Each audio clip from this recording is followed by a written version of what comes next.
Kung hindi ka taga Toronto, iisipin mo, tapos na to. May ilaw, may escalator, ang ganda ng facade. Pero pag taga dito ka, alam mong hindi pa to bukas. Ito ang Line 5 Eglinton. Mas kilala bilang the crosstown that never crosses anywhere.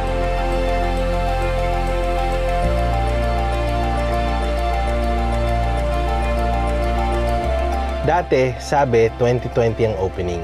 Tapos 2021. Tapos 2022. Ngayon, 2025 daw. Baka.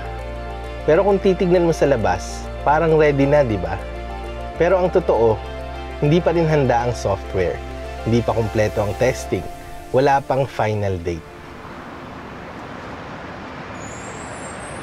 14 years. May mga batang pinanganak nung sinimulan to, high school na. Ano ba hinihintay natin? At ano ang nawala habang naghihintay?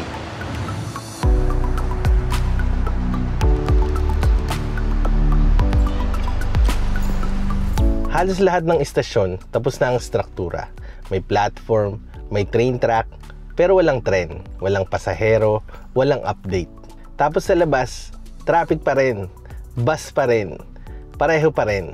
Parang nirenovate mo ang buong bahay, pero walang susi para pumasok.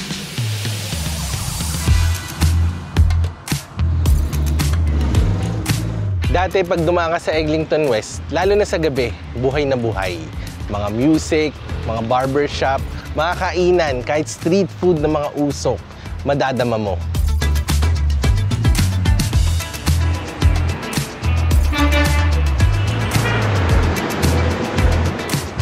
Nakatiri lang ako malapit dito. Lalong-lalo na pag galing akong downtown, kahit late na, mararamdaman mo gising na gising pa rin ng lugar. Pero nung dumating yung construction, unti-unting nawala yung lahat.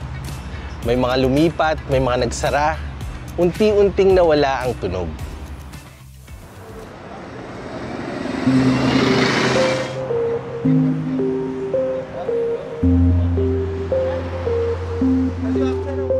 Hindi lang delay ang iniwan ng proyekto, kundi tahimik na pagkawala ng buong komunidad.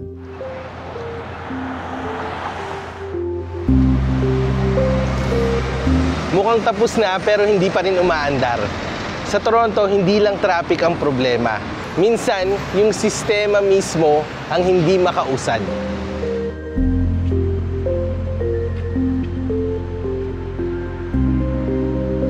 Every year, may bagong dahilan. Signal software, contractor disputes, internal handover issues. Tapos na ang construction pero hindi pa operational. Sino ang may hawak ng manibela? TTC ba?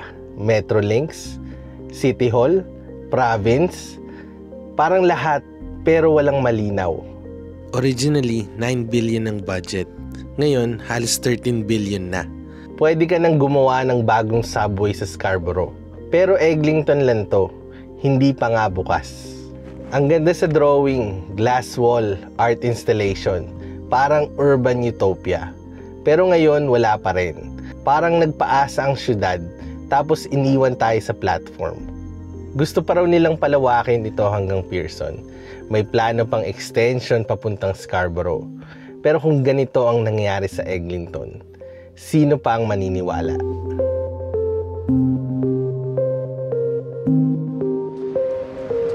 Gusto lang naman ng mga taong makarating, makauwi at makapagsimula.